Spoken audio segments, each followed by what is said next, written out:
Hey guys, Roman Sliders here with a new episode of Place Perspective, the interview series where I talk to fellow YouTubers and find out a bit about them. My guest today is a lady who is currently at university and last year started her own YouTube channel, which features an eclectic mix of content, all with the aim to entertain. Ladies and gentlemen, please welcome Momo O'Brien. Morgan, welcome to the show. Thank you for having me. That was a very nice introduction. I'm blushing. Thank you very much. So, you are a second-year fine arts student at university in Toronto. So, what are you studying currently? I'm studying film, and I'm trying to get into screenwriting right now. So, is that sort of the area you want to go down? I know for a fact that I never really want to do the same thing for a really long amount of time. Like, I'm not as lucky as people who are like, I want to be a teacher for the rest of my life. I want to be like a job spinster. I want to work in a shop for a year, and then I want to work in an office for a year, and I want to be doing something different at all times because I can never do the same thing for a very long amount of time. But I do know that continuously I want to write, and I want to write screenplays because, like, you can't really write the same screenplay twice. And I do know that I can write spec scripts and stuff. So, like, no matter where I am in the world, no matter what I'm doing, I can always come home and I can always write, and I can always somehow make money from that. So that's my aim. And so how is university life treating you? Oh, I love university life. It was a bit tricky in the first year, but now that I'm in second year, I've settled in, and it's great, and I love it very much. I like the learning. It's expensive, but it's worth it. Yeah, better make sure you have your funds ready before you go. Yeah. Get a job, kids. Stay in school. So you'll be in, I guess, university for, is it 4 years? 4-year courses they have over there? Right now I'm in film studies, which is a 4-year course. Screenwriting is 3 years, so I'll be there for another year, and then I'm hoping to work for a bit and then move on to a college degree. So I have both a BA and a BFA in screenwriting. So you have all the qualifications, but then it's just a matter of trying to find a job. Exactly. But I'm hoping with a university and a college degree, then they can't say no.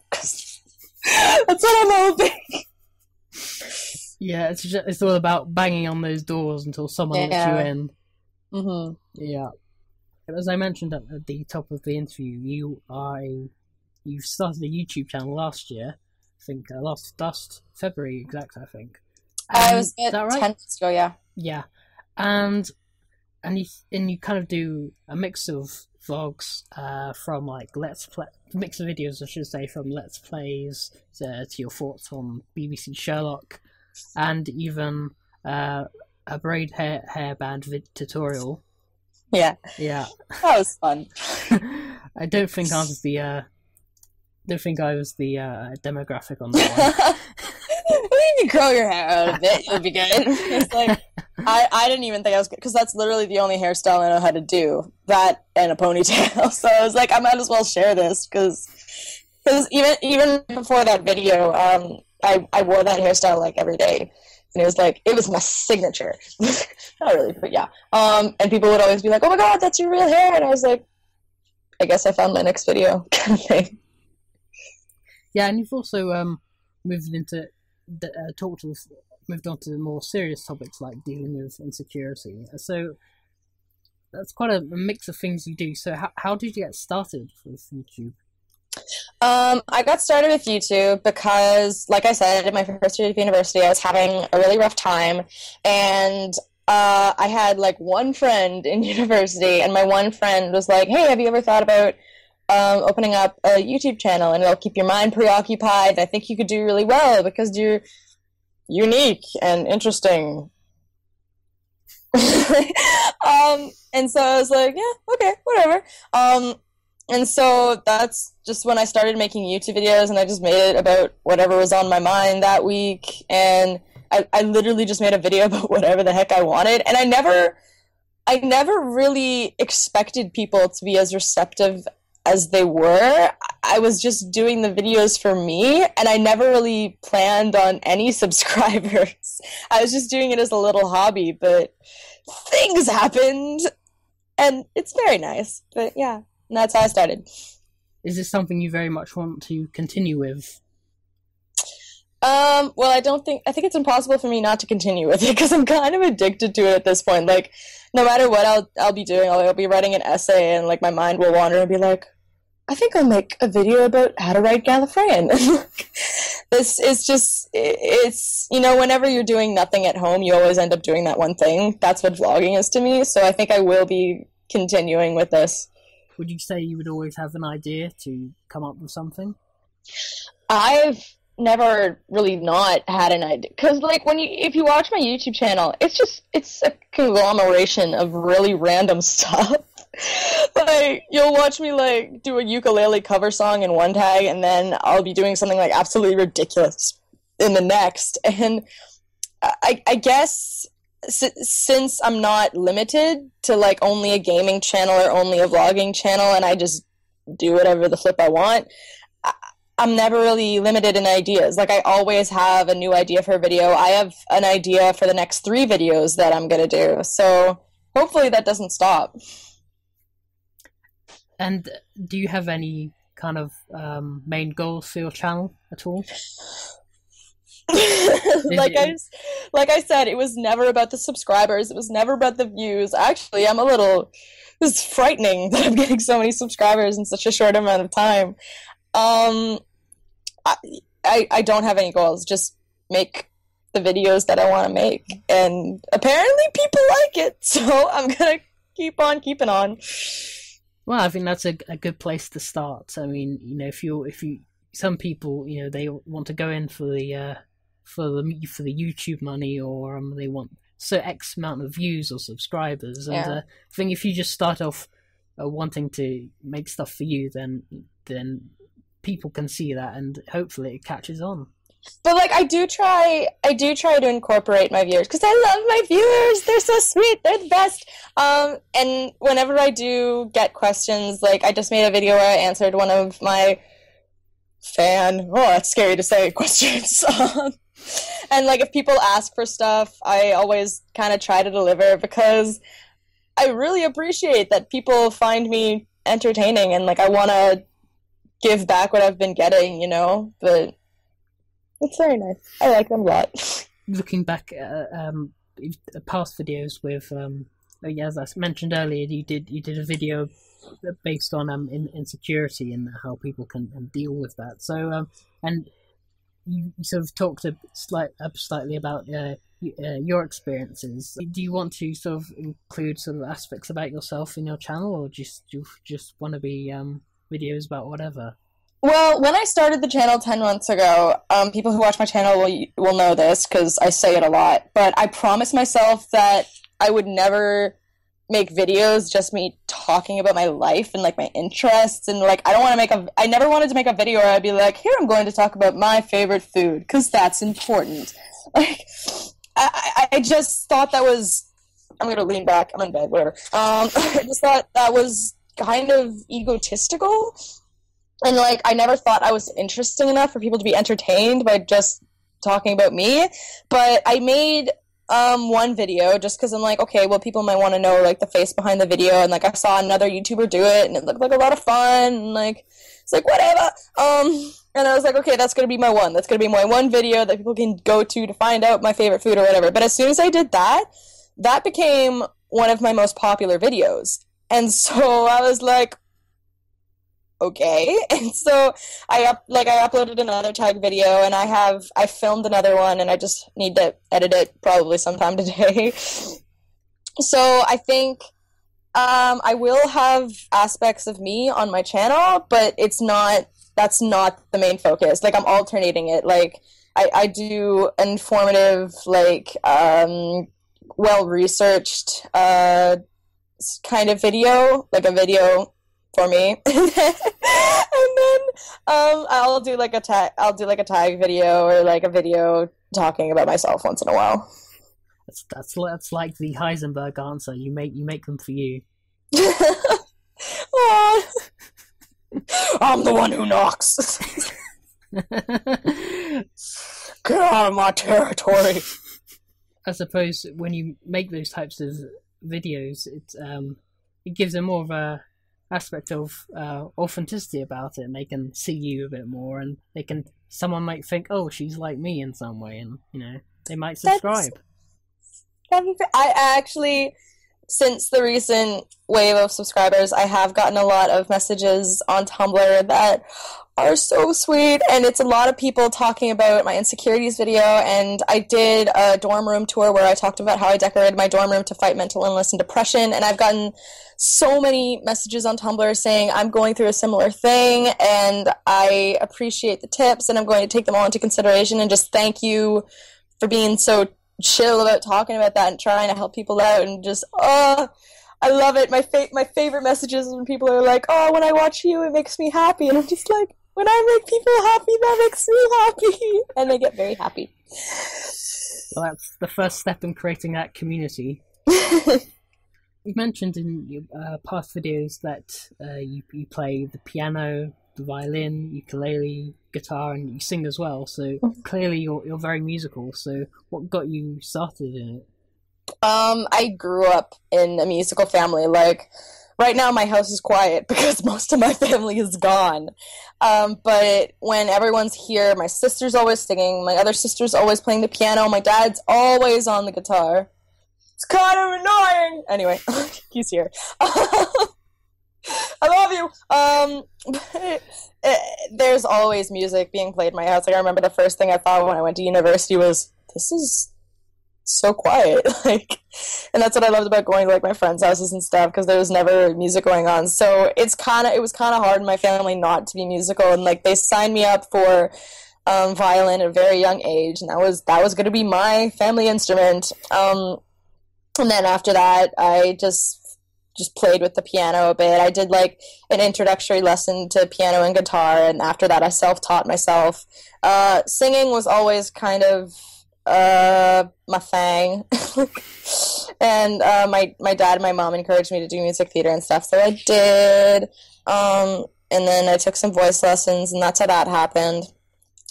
Ukulele, I just thought it was really cute and it fit in my dorm room. That's how that happened.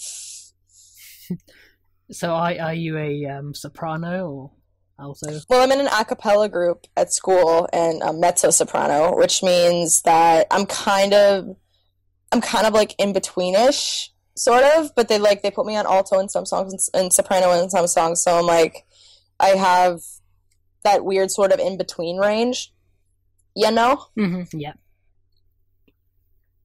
So, speaking of singing, you also have released a few parody numbers on your channel from Frozen, and yes, and they still have songs like "Let It Burn" and "Do You Want to Build a Human?"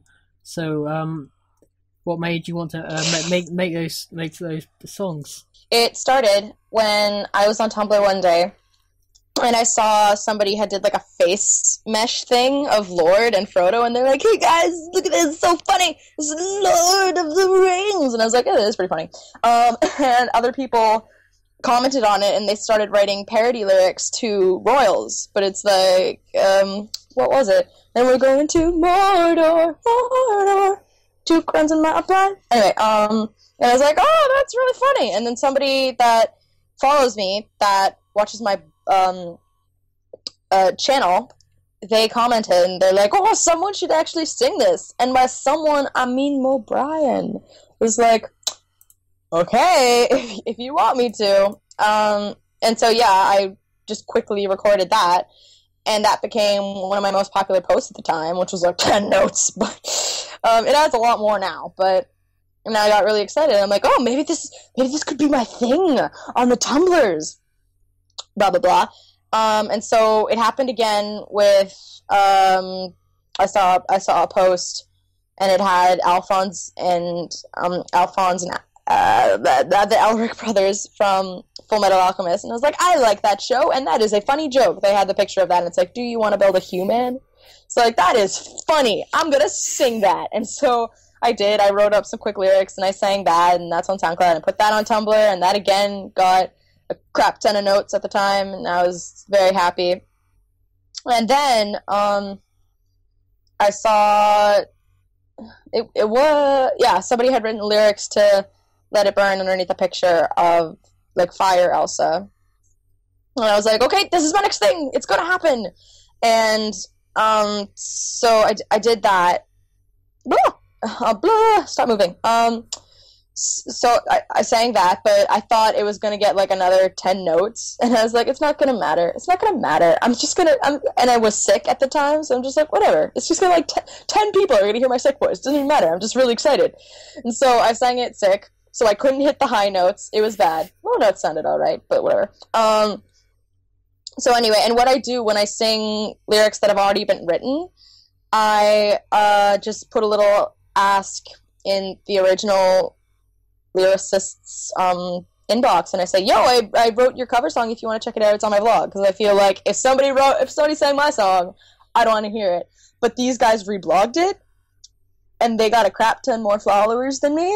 And so after that, it exploded. And I would log on to Tumblr, and it's like, oh, 20,000 people have seen my sick voice. Whatever, but they seem to enjoy it, so that's what matters, right?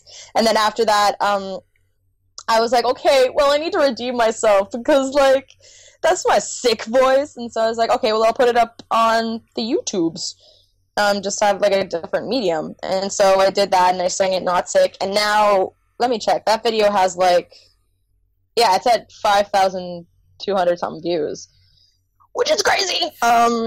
Yeah, it's very nice, though. It's very nice. I'm very flattered. So that's how that started. Can we expect to hear any more sort of parody songs? Is this a thing you want to explore? It's definitely a thing I want to explore, because people seem to enjoy it, and I like when people enjoy things, and I like making them happy, and a lot of people are entertained by this. So yeah, I want to deliver, because you guys are great. So, but I already have an idea for a new one. It's going to be Attack on Titan themed, just spoiler alert. Do you watch Attack on Titan? You should watch Attack on Titan. Yes, I do. I'm about halfway through the series.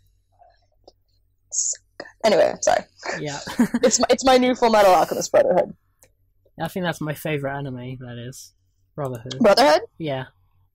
I just, like, I don't know, I thought, like, the original Full Metal Alchemist was okay until it got to the end, and I was just like, what? It just turned into a crummy fan fiction. I was like, wait, what is going on? Well, I think at the time the manga hadn't been finished yet, so I think they've come up with their own story.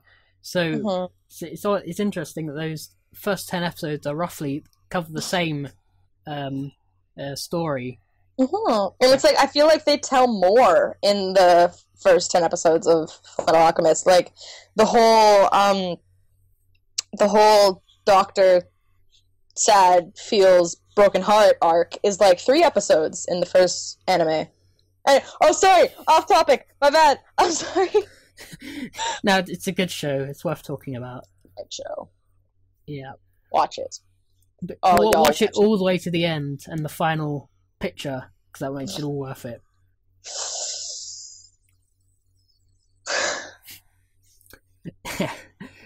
Going back to the music again, is do you see this ever becoming a possible career, or is it just going to be a hobby? It was always kind of a hobby. I never thought, I'm moving this again, I never thought that I was, like, good enough to be a singing pop superstar, and I never thought that I had that kind of demeanor. And plus, I'm not chill with getting super objectified, so I feel like that's a little roadblock in my superstar career. And, like, I knew that I knew from when I was young, and I also do, like, acting and stuff, right? But I knew that I never wanted to make it big with that, because fame terrifies me. And that's why I'm freaking out with all these subscribers and stuff, because it's like, if I mess up, like, 600 people are gonna see it, kind of thing. So, like, I knew that I wanted to act and I wanted to sing, but I never wanted to make a career out of it, because it's scary. So, I've reading that you've worked as a freelance cinematographer, is that right? I did. I worked, that's my part-time job right now. I'm hoping to get something with, like, a steadier paycheck for next summer, but I film junk, I edit junk, I deliver junk. And I worked for a wedding cinematography company for a little bit, which was fun. And I got to see a lot of weddings, which was nice. So for some who may not know, could you explain what a cinematographer or director of photography does? A cinematographer is a fancier word for a videographer. I remember, I call myself a cinematographer because my first bosses would get so offended when I said we were videographers. They're like, no, cinematographers. And I was like, okay, so it literally, in that business, it just makes you seem fancier. And how they described it is a videographer just like sets something up on a tripod and lets it go. A cinematographer tells the story like a narrative and makes it prettier, pretty much. That's the only difference that I can think of to this day. So are they in charge of the cameras and the overall shots and what it looks like? Yeah, we're in charge of the videoing and the editing and the publishing in most cases. It was fun. And so what sort of projects have you worked on? I edited a lot of weddings. I edited a funeral one time. I'm currently working on a documentary that someone hired me to do. And then, of course, I do, like, personal things. I filmed, like, just little music videos. I filmed mostly ads for local businesses. Yeah, just little things. Because, like, again, it's gotten to that point, because I've been doing this for... I started working for that company when I was, like, 16, I want to say, and I'm like pushing 20 now, so it's gotten to that point where I'm like, I need to switch career options. It's like I'm not getting bored of it. I'm just I feel it's my time. I'm done. So I'm trying to leave that area of work now and possibly go into retail is what I'm hoping. What future projects do you have down the pipeline? I do have a tag video coming up. I am planning on making a video on how to write Gallifreyan, which I'm very excited about. Other than that, I'm just kind of focusing on school right now. It's tough. It's hard. Stay in school, kids. Yeah, school takes up a lot of my time right now. Other than that, that's pretty much it. I lead such an exciting life. Yeah, I've been there to university, and doing all those essays and assignments takes it out of you. And plus I'm a slow reader, so they're like, here, take this 100 pages and do it before next week. I'm like, Yeah. Like, I have to start reading. It's like at the beginning of the week. So slow. I don't miss any of it. So, Morgan, I'm going to ask you a question here that I ask everyone who does one of these interviews, and that is, if a developer were to come to you, a games developer were to come to you and say, you can create any game you want, what would it be and why? Portal 3. Does that count? Ron Wheatley back as a good guy! I will teach Valve to count to 3 so they can give me a Portal 3! I'm mad! I'm passionate about this subject! If they went to Portal 4, I guess you wouldn't like it. If they went from 2 right to 4. No, we're gonna Final Fantasy this thing, okay? I want, like, 12 portals. I want 24 portals. I want portals. I want to do, like, a Kingdom Hearts thing where we have portal sub-stories. I want a game for Ratman. Oh, that'd be so sick. I want a game for Ratman. Holy crap. Oh my god! Morgan, what would you have to say to all the fans who've been following you from this past year or so, and hopefully will continue to do so? What do you have to say to all of them? I have fans. That's so weird. It started out as just my mom and a couple people, like my friends and stuff. Oh, I have fans. It's so scary. I would like to say that you are complete sweethearts, and you are wonderful, and you are the best around. Nothing's gonna ever keep you down. You're the best. I don't know. Oh god, this is a scary thing. Oh. But yeah, you are the greatest, and please believe that you are wonderful. And I feel like I'm given like a cheesy "stay in school, don't do drugs" speech. But yeah, you are wonderful, and please never change for anyone but yourselves. That's a great message to have. Scary. So to close out here, where can we find you on the internet? You can find me at, I don't know, let me check.